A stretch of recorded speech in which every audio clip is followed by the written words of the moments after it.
만주군벌 장쩌린과 오랜 세월 협력관계를 지속하던 일본은 장제스의 북벌 시기 장쩌린을 열차에서 폭사시키고 만주를 자신들의 영향권에 두려고 하였습니다.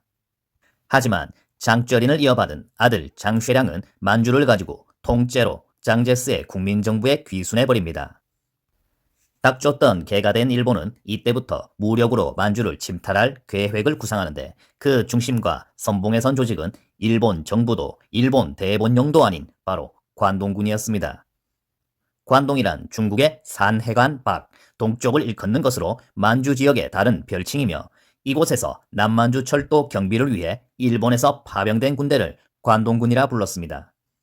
일본의 변방에서 철도나 경비하는 소규모 군대였지만 만주 침략의 계획은 관동군의 야심가들이 몰려들게 만들었고 관동군은 이제 일본의 침략전쟁 선봉에 스스로 서게 됩니다. 이때 일본군의 몽상가 이시하라 간지가 작전 과장으로 만주에 오게 됩니다. 이 인간은 일본이 동양의 대표가 되어 서양의 대표 미국과 세계 최종 전쟁을 수행해야 하며 그러기 위해선 만주와 몽골을 일본의 수중에 넣어야 한다고 믿는 도라에몽이었습니다. 그는 혈기 넘치는 청년 장교들을 계속 선동하였고 일본 정부 그리고 대본령도 무시한 채 독단적으로 1931년 9월 18일 유조호 사건을 일으킵니다. 만주 유조호 지역에 열차가 지나갈 때 이시하라의 명령을 받은 관동군은 선로를 폭파시킵니다. 그리고 그 범인을 장쉐량의 동북군으로 뒤집어 씌우고 만주 전역에서 동북군과 전쟁에 돌입하게 됩니다. 이것을 역사는 만주사변이라 합니다. 한술 더 떠 조선에 주둔 중인 일본군마저 일본 정부의 승인 없이 국경을 넘어 관동군을 지원하였고 보고를 받은 일본 정부와 대본령은 충격에 빠지지만 이 어마어마한 관동군의 월권에 전전긍긍하다 사후 승인을 해주고 맙니다. 이것은 일본 정부의 크나큰 실책이었으며 이제 야망이 넘치는 일본의 장교들은 전쟁놀이에 빠지게 되고 정부와 대본령은 태평양 전쟁 패전까지 시종일관 질질 끌려다니게 됩니다. 이 당시 장쉐량은 베이징과 텐진 일대에 머물렀는데 관내로 입성한 장쉐량은 동북보다 관내에서 자신의 영향력을 더 중시하였습니다. 동북에선 일본의 움직임이 심상치 않으니 주력군을 이끌고 돌아오라는 보고가 빗발치지만 장쉐량은 움직이지 않았습니다. 그리고 만주사변을 일본의 이권 침탈을 위한 단순 도발로 오판합니다. 따라서 장쉐량은 동북의 군대에게 일본군과 전면전을 피하고 어떠한 확전의 여지도 주지 말 것을 명령합니다.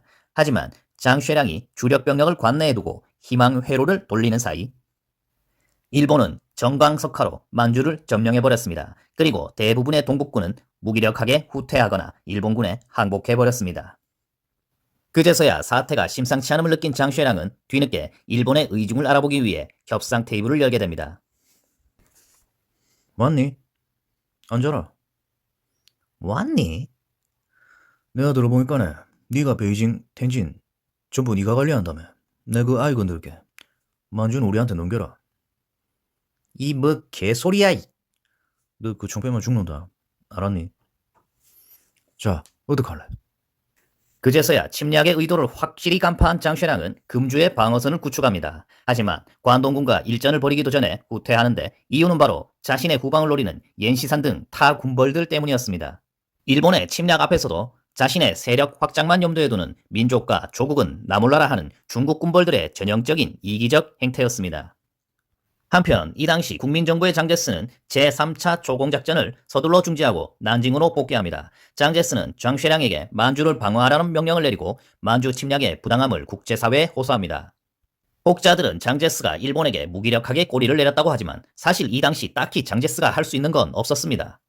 왜냐면 동북이 국민정부의 소속이지만 엄연히 동북의 지배자는 장쉐량이었으며 장제스의 명령을 일방적으로 들어줄 리 없었습니다.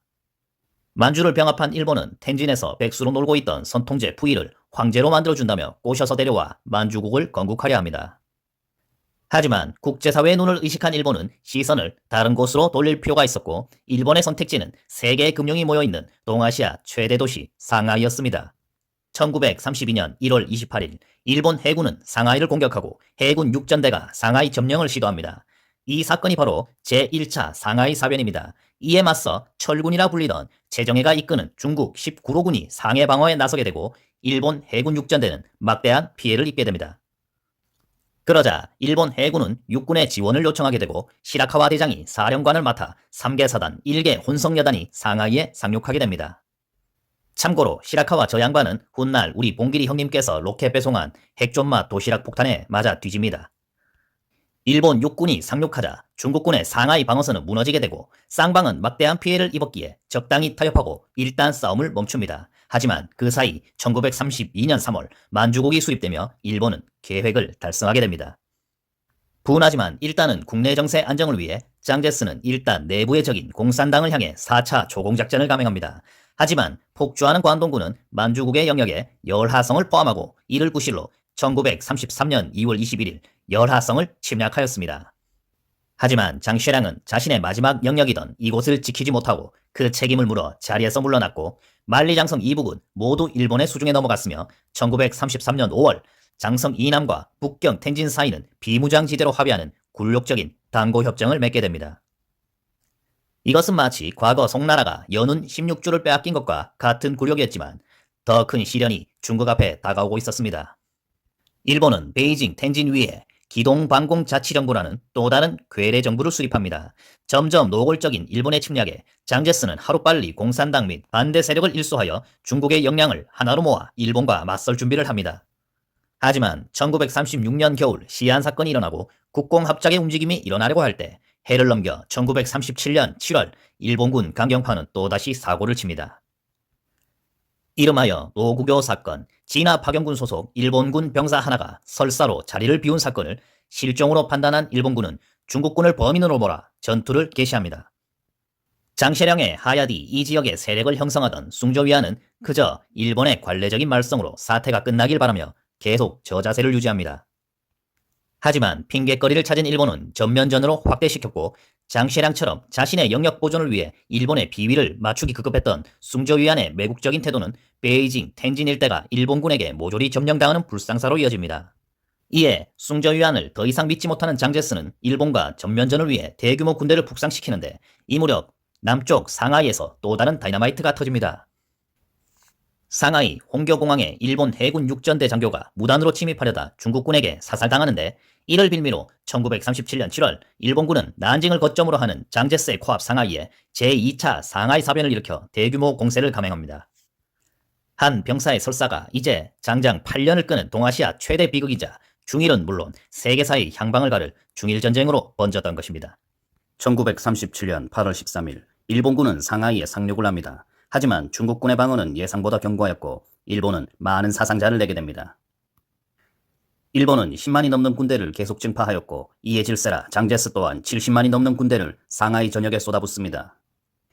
일본군은 중국군의 예상 밖의 저항에 유의미한 진격을 하지 못하였고 반면 중국군은 좁은 지역에 너무나 많은 병력이 포진하며 일본의 해군 함포, 항공폭격에 수많은 사상자를 내고 있었습니다. 그러자 일본은 전략을 변경하여 항저우만에 상륙을 합니다. 이것은 중국군의 배후를 차단하여 모조리 섬멸하겠다는 우회작전이었는데 중국군과 장제스로선 완전 허를 찔린 것이었습니다.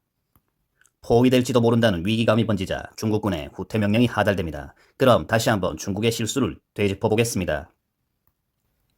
첫째, 만주사변 당시 장쉐량과 중일전쟁 개전 초반 숭저위안의 소극적 행위는 일본의 침략을 단순 도발로 축소해버린 결과였습니다.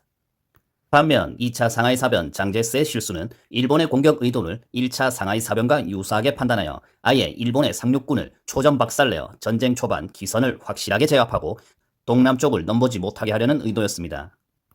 하지만 일본은 상하이에서 정면 승부를 피하고 항저우에 우회 상륙함으로써 상하이 전선은 순식간에 분위기가 바뀌어버립니다. 예전에 국민당 군사 고문이었던 한스 폰 젝트는 일본의 침략을 대비하여 상하이와 난징 사이에 수많은 젝트라인 방어선을 구축해두었습니다. 하지만 장제스는 젝트라인을 활용한 방어가 아닌 초반 맞불 전략으로 맞섰으며 이것은 일본보다 군의 현대화가 빈약한 중국의 전력상 상당히 불리한 전략이었습니다. 상하이 전선에서 급히 탈출하는 중국군은 무질서 그 자체였으며 상하이와 난징 사이의 병력들 또한 패닉에 빠져 무질서한 후퇴에 휩쓸리게 됩니다.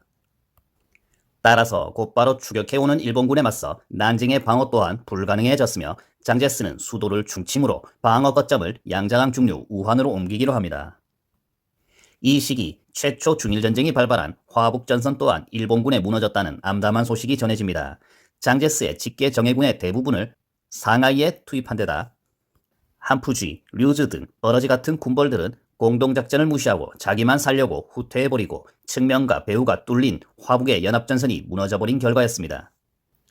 류즈, 탕성즈 같은 쓰레기들에게 모질지 못하고 계속 기회를 준 장제스. 하지만 이때만큼은 뚜껑이 열린 장제스는 한푸쥐를 총살해버립니다. 상하이를 무너뜨린 일본은 난징으로 진격합니다. 정황상 난징을 포기해야 하지만 수도이자 국부 순원의 묘가 있는 난징을 그대로 포기하기도 난감한 상황. 한때 장제스의 북벌 라이벌이었던 탕성즈가 난징을 사수하겠다고 나섭니다. 감격한 장제스는 탕성즈를 난징 위수 사령관으로 임명합니다. 장제스는 탕성즈가 기적을 일으켜주길 바라며 남은 병력과 함께 우한으로 후퇴합니다. 난징의 방어 책임을 맡은 탕성즈는 명대지어진 난징성을 중심으로 방어 전략을 짭니다. 하지만 항공지원의 기가 포병 전략이 우수한 일본군을 상대하기에는 무모한 전략이었습니다. 탕성제는 일본군의 진격로를 전혀 폭파하지 않은 채 오히려 결사항전을 외치며 난징을 빠져나가는 다리 교량을 폭파시켜 난징 시민들의 피난 기회마저 차단해버립니다. 인간이랑 동물은 아니나 강력한 누군가가 자기를 이끌어주길 바라거든. 저 쫄보 새끼 장제스는 내뺐지만 나 탕성제는 난징을 지키겠다 이기야. 9개 사단 20만 일본군이 몰려오고 불리한 상황 속에서도 10만 남짓 중국군과 남아있던 난징 시민은 힘을 합쳐 처절하게 저항합니다. 하지만 전세가 점점 불리해지고 난징의 함락이 기정사실화되자 난징 수호에 목숨을 걸겠다던 탕성즈는 가장 먼저 측근들과 달아나 버렸습니다. 탕성즈가 도망갔다는 소문이 퍼지자 그때까지 일말의 희망으로 저항하던 중국군은 무너지게 됩니다. 그리고 그들은 민간으로 숨어들었고 패닉에 빠진 난징 시민들은 북쪽으로 도망치지만 그들 앞에 양자강이 말없이 요요히 흐를 뿐이었습니다. 일본군은 그들을 향해 무차별 사격을 가하였고 양자강은 난징 시민들의 피로 붉게 물들어갔습니다. 한편 중국군의 후퇴 정황을 본 일본군은 이제 난징 성내로 진입했고 일본군은 유례가 없는 만행을 저지릅니다. 군인, 민간인 가리지 않고 총으로, 칼로 혹은 생매장, 휘발유 소살 등 온갖 잔인한 방법으로 학살했으며 그 수는 무려 수만 혹은 수십만에 달하였고 수많은 부녀자들이 겁탈후 살인의 희생양이 되었습니다. 이것은 일본 스스로도 엄청난 실수였습니다. 온갖 만행으로 시간을 낭비할 것이 아니라 난징을 접수하고 재빨리 장제스와 국민군을 추격하였다면 대비할 시간이 없던 중화민국은 어쩌면 일본의 의도대로 항복했을지도 모릅니다. 상하이에서 자신의 실수를 반성한 장제스는 이제 종신방어에 집중하기 시작합니다. 종신방어란 일정 간격으로 연속되는 방어선을 구축하여 선 방어선이 무너지면 후방으로 옮겨 항전하며 적의 주력을 계속 소모시키다가 적의 공세가 한계에 도달할 때 대반격을 시작하는 전략입니다. 중국군의 치열한 저항에도 불구하고 양자강의 중류이자 중국의 중심인 우한마저 일본의 공격에 함락되지만 일본의 국력으론 중국 전역을 점령하여 중국을 복속시키는 건 사실상 불가능이었습니다. 따라서 중국의 곳곳을 일본이 점령하였지만 더 이상의 대세를 결정할 힘이 부족하였고 반면 중국의 문제는 이런 일본을 중국 영토에서 밀어낼 힘이 부족한 것이었습니다. 전선은 점점 고착화되어 갔으며 그 피해는 고스란히 중국 민중의 몫이었습니다. 힘으로 중국을 누를 수 없다는 것을 깨달은 일본은 작전을 변경합니다. 첫째, 중국 전체를 적으로 돌릴 것이 아니라 내 편을 만들어 내부의 갈등을 유도할 것. 일본은 난징, 상하이를 중심으로 점령 중인 동남 지역에 친일 괴뢰 정부를 수립합니다. 그리고 일본의 충실한 개의 역할로 왕징웨이를 포섭합니다. 왕징웨이는 몰래 충칭을 탈출하여 베트남을 거쳐 난징으로 가 일본 정부와 협상하였고 괴뢰 정부의 수반이 되어 민족의 반역자, 중국말로 한간의 길을 걷게 됩니다. 그리고 그는 일본과의 전쟁은 무의미한 파멸일 뿐이며 일본과 협력하여 자치정부를 운영하자고 중국인들을 선동합니다. 한때 순원의 후계자로 거론되던 중국 근대화의 거목이었던 왕징웨이의 추잡한 변절에 충칭으로 이전한 장제스와 국민정부 그리고 민중의 대일 의지는 오히려 강해집니다. 두 번째로 일본은 중국의 지원을 끊습니다. 중국의 모든 해안이 일본 해군에 장악된 상황에서 중국으로 들어오는 외부 지원의 루트는 총 3가지, 영국령 홍콩을 통한 홍콩 루트, 프랑스령 베트남을 통한 하노이 루트, 그리고 영국령 버마를 통한 버마 루트였습니다. 홍콩을 점령한 일본은 중국의 지원줄을 끊음과 동시에 2차 세계대전 중 동남아에 신경을 쓸 겨를이 없는 영국과 프랑스의 상황을 활용해 인도 차이나를 비롯해 동남아 침공을 시작합니다. 독일을 막는데 정신이 팔린 영국과 독일에 항복해버린 프랑스는 동남아에서 힘을 쓸 겨를이 없었고 생각보다 쉽게 빈집털이에 성공한 일본은 아예 계획을 거창하게 인도까지 점령하는 것으로 바꾸게 됩니다. 외부에 자원줄이 끊기고 안으로는 왕징웨이의 친일 정권이 수립되어 안팎으로 괴로운 장제스와 중국인들에게 한 줄기 빛과 같은 소식이 들려옵니다. 1941년 12월 7일 일본이 잠자는 거인 미국의 태평양함대 사령부 진주만을 기습 공격해버린 것이었습니다. 사실 일본과 미국은 전통적인 우방이었다. 러시아의 남하를 함께 막는 동맹이자 막대한 무역 교역국이었다. 하지만 만주와 중국에서 일본의 침략은 미국의 의구심을 자아냈고 일본이 동남아마저 침략하자 의심은 확신이 되었다. 1853년 자신들의 힘에 굴복하여 문호를 개방했던 나라가 이제 자신들의 서태평양 안보를 위협했던 것이다. 네가 강대국이야? 네가? 야, 이거 맞아? 차렷. 열중샷. 차렷. 그만하시죠. 얘 방금 뭐라 그러니? 존나게 컸다. 1853번. 대가리 박아. 안 박아? 내 성질 까먹은 모양이네. 일본은 진주만 침공으로 적의 급소를 강타했다 믿었지만 미국은 조용히 쇼미더머니라는 치트키를 입력하고 있었다. 외롭게 일본과 싸우던 장제스에게 지구촌 최강 일진과 친구가 되어 함께 싸우는 기회가 다가왔다. 하지만 희망은 금세 실망으로 바뀌었다. 중국만큼이나 독일과 싸우느라 고전 중인 유럽 역시 미국의 참전을 원하고 있었고 영국의 처칠, 소련의 스탈린의 입김과 눈치 없는 히틀러의 대미선전포고로 미국은 주전선을 유럽으로 정하고 아시아를 보조전선으로 정한다. 천조국이 찍어내는 막대한 군수물자와 미군 병력이 유럽 전선을 향했다. 하지만 중국 전선으로의 지원은 그야말로 쥐꼬리 같은 양이었고 게다가 미군 전투병력은 단 1명도 오지 않았다. 요약하자면 미안한데 독일을 두들겨 패볼 때까진 알아서 싸우라는 이야기. 다만 루즈벨트는 중국과의 동맹의 상징적 의미로 군사고문을 파견하는데 차라리 보내지 않는 게 나았을 것을 스틸웰이라는 개쓰레기를 보내고 만다. 스틸웰은 중국에서 오랜 무관 경험을 한 경력이 있었는데 20세기 초 온갖 중국의 혼란과 부정부패를 몸소 경험하였다. 따라서 중국을 아주 멸시하고 중국군을 무시하는 경향이 있었다. 스틸웰은 자신이 전 중국군을 지휘할 권한이 있다고 믿었고 장제스를 그저 무능한 대빵 군벌 정도로 인식하였다. 까라면 까라는 식으로 나오는 스틸웰에게 장제스는 어이가 없었고 두 사람의 불협화음은 계속되었다. 미국은 국민군대에 우수 인력을 줄여 미국식으로 훈련시키고 미국의 무기로 무장한 X군을 편성한다. 그와 함께 장제스 역시 약간의 미국의 지원을 받아 Y군을 편성한다. X군의 물주가 미국이기에 스틸웰이 지휘권을 행사하는 것은 어쩔 수 없었지만 문제는 스틸웰이 버마 전선 공략을 위해 장제스에게 Y군을 내놓으라는 것. 스틸웰은 버마 전선을 먼저 수습하여 지원 루트를 확보해야 한다고 주장하였고 장제스는 중국 본토가 일본에게 쑥밭이 되고 있는 현실에서 굳이 버마 전선에 중국의 정예 병력을 갈아놓을 순 없다고 맞섰다. 사실 문제는 스틸웰이 중국에 온 순간부터 예견되었다. 정작 버마의 종주권을 가진 영국의 처칠은 버마 전선에 아무런 관심이 없었고 미국의 루즈벨트에겐 중국과의 동맹은 아직 상징적인 의미일 뿐이었다. 따라서 강대국들의 태도를 감지한 장제스는 여전히 혼자라는 생각에 자국의 방어에 더 신중을 기하였지만 스틸웰 혼자 자신이 마치 아시아의 아이젠 하워가 되기를 희망하고 있었다. 어쨌든 팔은 안으로 굽는 법. 루즈벨트는 지원을 무기 삼아 장제스를 협박하였고 장제스는 대일본 공세를 위해 키워둔 Y군을 스틸웰에게 양도해야 했다. 스틸웰은 힘겹게 버마루트를 회복하였지만 중국 입장에선 그닥 큰 의미가 없는 전과였으며 불행한 예감은 현실이 되듯 최정예 주력군이 빠진 중국에 큰 위기가 도래한다. 1944년 4월 일본 제국은 마지막 발악으로 중국을 만신창이로 만들 대륙 타통 작전을 감행한다. 이름하여 이치고 작전.